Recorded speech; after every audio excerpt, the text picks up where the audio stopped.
Series का 7th lecture है। और जैसे कि आपको पता है कि हम यहाँ पे 2 एग्ज़ाम्स के लिए प्रिपेयर कर रहे हैं। First one is for Markfed and second one is for UGC net 2021। सो आज का जो हमारा टॉपिक रहने वाला है that is cash flow statement, right. इससे पहले हम बहुत से टॉपिक्स कवर कर चुके हैं, like this is the syllabus. और ये यूजीसी नेट 2021 का सिलेबस है और इसकी हम सेकंड यूनिट पे फोकस कर रहे हैं। सबसे पहले इसमें से हमने बहुत से टॉपिक्स कवर कर रखे हैं, लाइक हमने यहाँ पे देख लिया है कैपिटल क्या होता है, रेवेन्यू क्या होता है, ये हमारा कवर हो चुका है। उसके बाद हमने फाइनेंशियल स्टेटमेंट्स भी कर चुके हैं हम ये।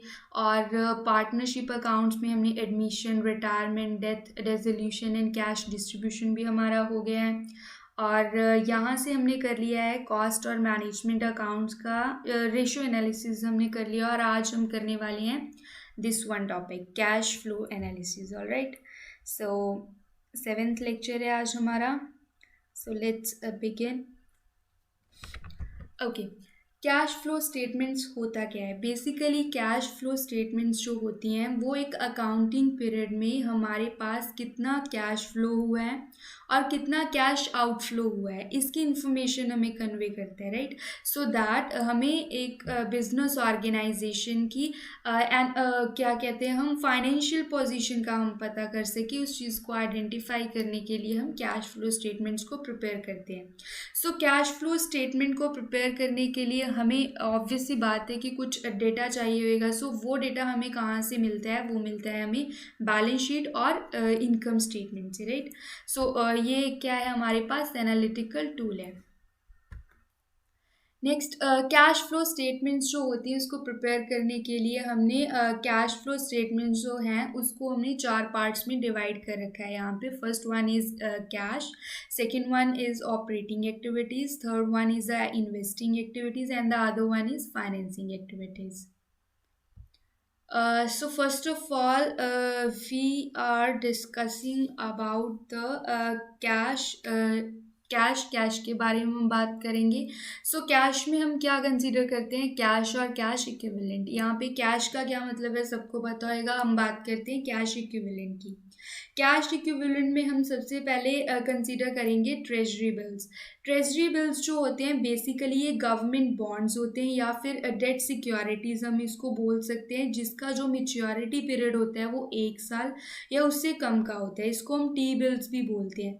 बेसिकली हमारी जो रिसीट्स होती हैं या फिर एक्सपेंडिचर्स होते हैं, अगर उसमें किसी भी तरीके का मिसमैच होता है, राइट, सो उस मिसमैच को ओवरकम करने के लिए हम इन बिल्स को यूज़ कर लेते हैं। नेक्स्ट उसके बाद हम बात करेंगे इन्वेस्टमेंट फंड्स की।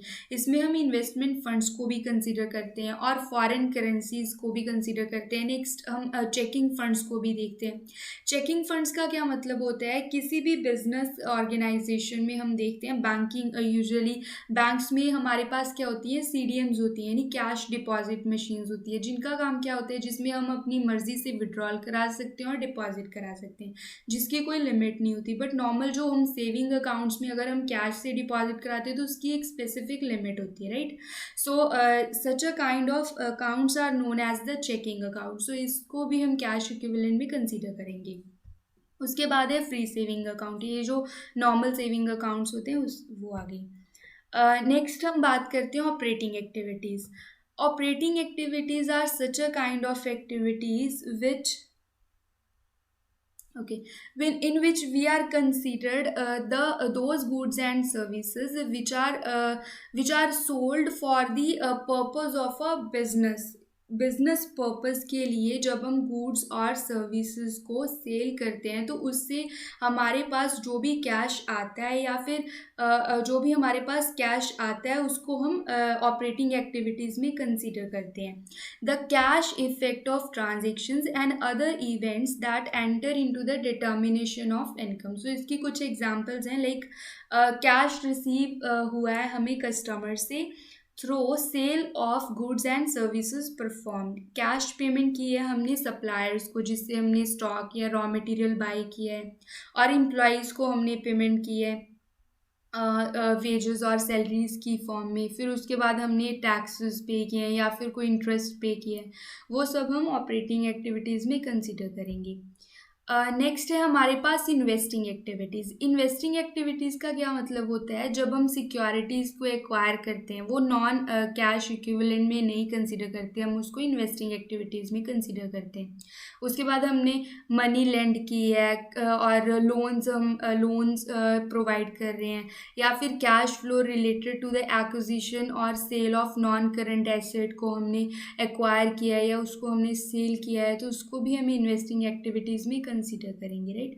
सो these are some examples of investing activities, ये आप एक बार देख लीजिएगा। ओके, नेक्स्ट हम बात करेंगे फाइनेंसिंग एक्टिविटीज़। फाइनेंसिंग एक्टिविटीज़ का क्या मतलब है, like borrowing from creditor, repaying the principal, obtaining resources from owners, providing owners with a return on investment, right. So ये कुछ एग्जांपल्स हैं, लाइक कैश रिसीव किया है हमने from issuing share capital, share capital issue करके हमने cash receive किया है, तो हम उसको रिसीट साइड शो करेंगे।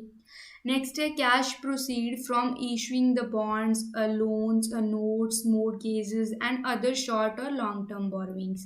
नेक्स्ट है cash payment to the share holders to redeem existing share treasury stocks, and then repayment of loans and other borrowings and cash payment to shareholders as a dividend, इसको हम payment side show करेंगे।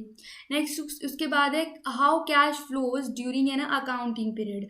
सो इन सभी activities में चाहे वो क्या हो, ऑपरेटिंग एक्टिविटीज़ हों, इन्वेस्टिंग एक्टिविटीज़ हों और फाइनेंसिंग एक्टिविटीज़ हों, इस सभी केसेस में क्या होता है, जो भी कैश हमारे पास इनफ्लो, मतलब जो कैश हमारे पास आता है उस कैश में से अगर मैं टोटल आउटफ्लो जो हमारा है कैश का उसको डिडक्ट करती हूँ, तो मेरे पास नेट में क्या आ जाएगा कि कैश में मेरे पास कितनी चेंजेस आई हैं, उस चीज़ को मैं इजीली आइडेंटिफाई कर सकती हूँ by the cash flow statement. So cash flow statement में देखिए ऑपरेशंस में क्या आ गया, कैश रिसीव किया है from sale of goods and services minus cash paid for operating goods and services, तो मेरे पास क्या आ जाएगा, cash flow from operations, right. Similarly investing के केस में लॉन्ग टर्म एसेट्स जो होती हैं या फिर इन्वेस्टमेंट्स होती हैं, इनको सेल के केस में मेरे पास कैश रिसीव हुआ है और उसके बाद क्या हुआ है, कैश पे भी हमने किया है,